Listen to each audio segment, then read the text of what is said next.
Hi students, how are you? I hope you all are good and safe.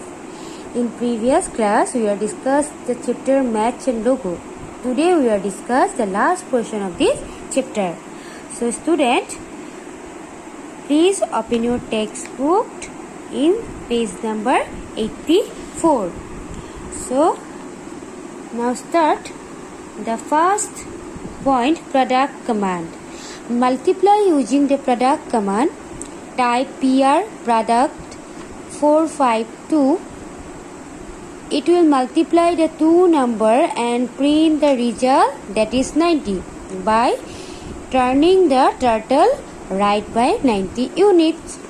Division command. Look at the following example. First of all, type LT 180. Divide, this is the symbol of divide, 3 in the input box. This is the input box. It will divide the two numbers and print the result, that is 60, by turning the turtle left by 60 unit. Okay. Now we will see now quotient command. Divide using the quotient command. Type SCTH quotient 2505.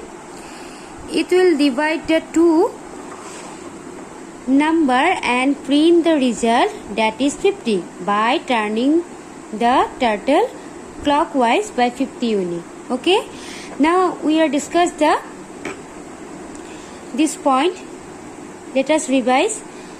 Logo can carry out the main arithmetic operations: add, subtract, multiply and divide.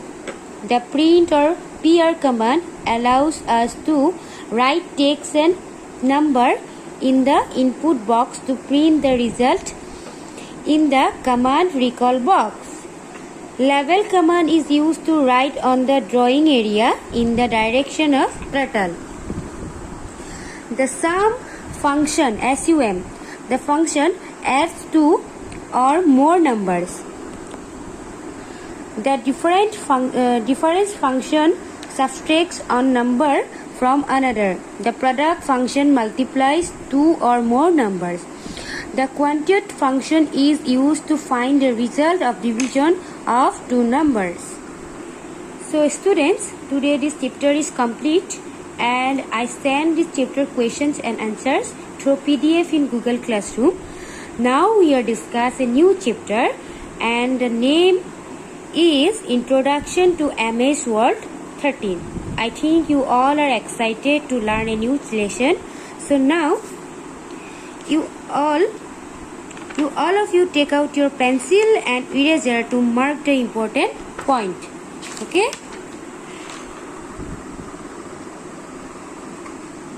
Page number 90. Chapter number 8, Introduction to MS Word 2013. Okay. In this chapter, what is we learned? Use of MS Word, creating a new document, opening an existing document, saving document, existing MS Word. So, first of all, we warm up. On an A4 size sheet, make an invitation for your friend to invite them to your birthday party. Stick this sheet in your notebook. A word processor is a program that lets you type on the computer. One of the most popular word processor is MS Word. It allows you to type, save and edit stories, letters, application, etc.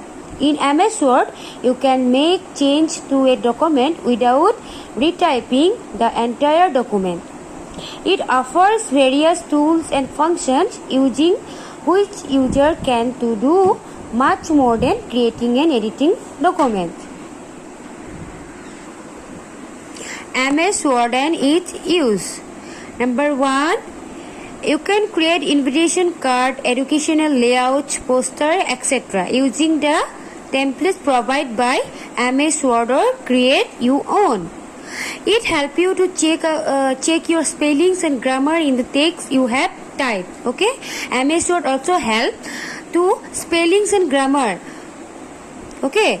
Next is it helps teacher make chart for you. It also help us to. It also help me when I make some chart for you. This MS Word help me. Okay.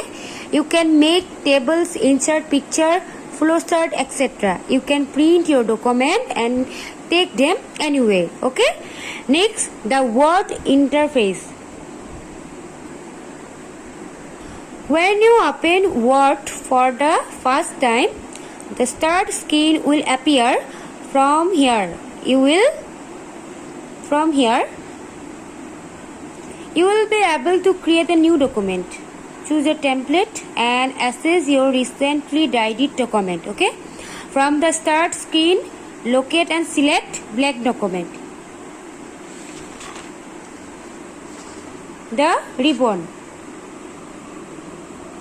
MS Word has many tabs and contain different commands to perform various functions.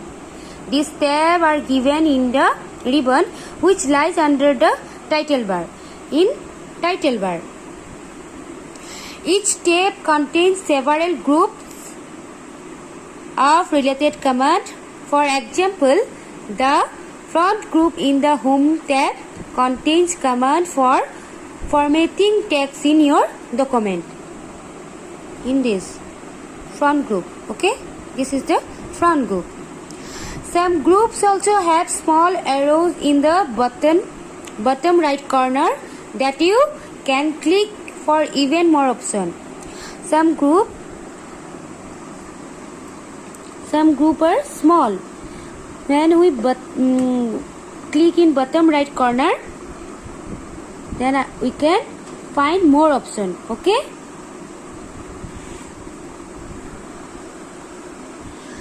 On the two command and quick access toolbar, click the drop down arrow which is placed on the right of the quick access toolbar. Okay, this is the quick access toolbar. So students, in our next class we are discuss the second point, the second procedure of quick access toolbar, how to use quick access toolbar. So today class is over. Thank you.